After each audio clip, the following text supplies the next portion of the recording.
Chuck E. Cheese filed for bankruptcy, and I mentioned this to you before I put it on the show, and you shed a couple of tears. Yeah. I mean, I was there maybe a couple months ago for my nephew's birthday. Unbelievable. Yeah.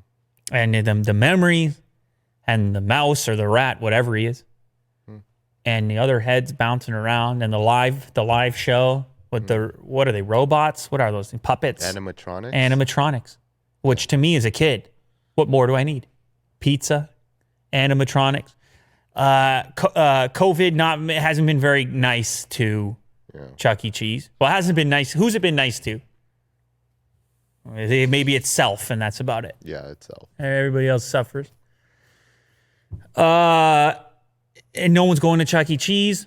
They got to redo everything. They are still open. This, for the record, they're not shutting down completely. Bankruptcy allows you to reformulate your plans, move some resources around, pull some strings, if you will. So they're not completely done yet. They're probably going to need some more cash. And they're probably going to need this lockdown to wind down a little bit, hopefully. People get back inside the Chuck E. Cheese, but as much as I have the nostalgic feelings with the Chuck E. Cheese, I also can't help but look at it and think about the Shane Dawson thing.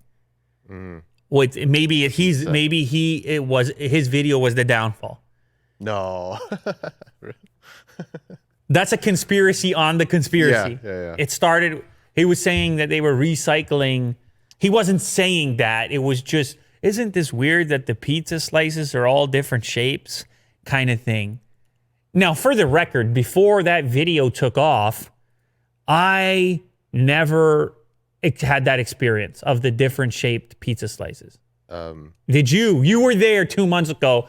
Did your pizza have the oddly shaped slices? No.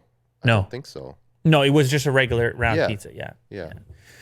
So anyways, they responded and said, Chuck E. Cheese responded and said, our pizzas are fresh. They've never been fresher. Yeah, don't say that. They're freshly baked every single time they're ordered. But you can go watch. You don't even need to watch the whole video. You can look at the conspiracies. The conspiracy is that they recycle pizza and that people haven't eaten. When they take the tray back, they throw it they heat it back up and send it back. I had a hard time believing it because it seems dangerous, right? Bacteria, how long was it sitting out? Can you really just reheat it? So there's probably some other explanations, even if you have experienced the different shaped slices. Like maybe they make huge pizzas and then, I don't know, maybe there's some other.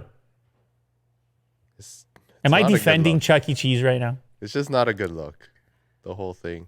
The whole thing is not a good look, according to Will. Well, that's fair.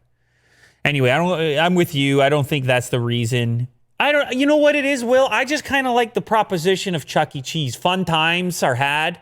Pizza is had. Yep. Games are played. Yep. Tokens are spent and tickets are won. There's something so friendly about the whole thing. But it does sort of feel like a time gone by. I bet you go to a Chuck E. Cheese, even when they reopen, and it's a bunch of kids playing games on their phones.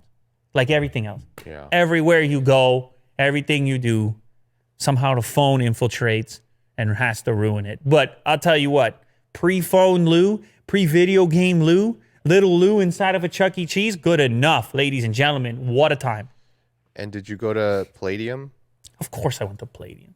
Okay. I actually got a Palladium story, real quick Palladium story. Okay. I met Steph Curry at Palladium when he was just a kid. So, well, actually I met Steph Curry and Seth Curry. They have no idea. They wouldn't know this because I was nobody. Still am nobody. At least compared to Steph Curry. I was at the one on Yonge Street, the Palladium on Yonge Street, not the Mississauga one. You don't even remember when it was on Yonge Street, do you? Downtown Palladium. No. Am I crazy? Was there a Palladium on Yonge Street? Can anyone back me up on this? Yonge Street in the city? Hold on a second. Well, maybe I was in Mississauga. Hold on a second. Well, they had a go-kart. Hang on a second, Will. Okay, well. Palladium. How do I even find this out? Remember Palladium in Toronto? Yes. Just north of the Eaton Center. A huge arcade store. Yeah, okay. Maybe I'm not crazy. I don't know. Anyway, they had to. I'm inside of this place, Will. I got my tokens. I'm doing my thing. I'm 12 years old. I don't remember. And all of a sudden, I see Del Curry, who is Steph Curry's dad, and at the time played on Toronto Raptors. And I say to my friend, we're Raptors fans, I say, that's Del Curry. We should walk over and say hi. And of course, it's before selfies and everything else. You just say hi. That's all you do. I got no evidence of this exchange. Yeah. He was a great three-point shooter himself, Steph's dad.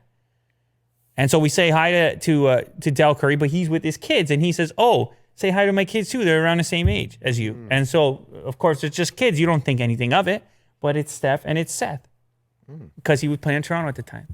So way back then, in the Palladium, that's the story.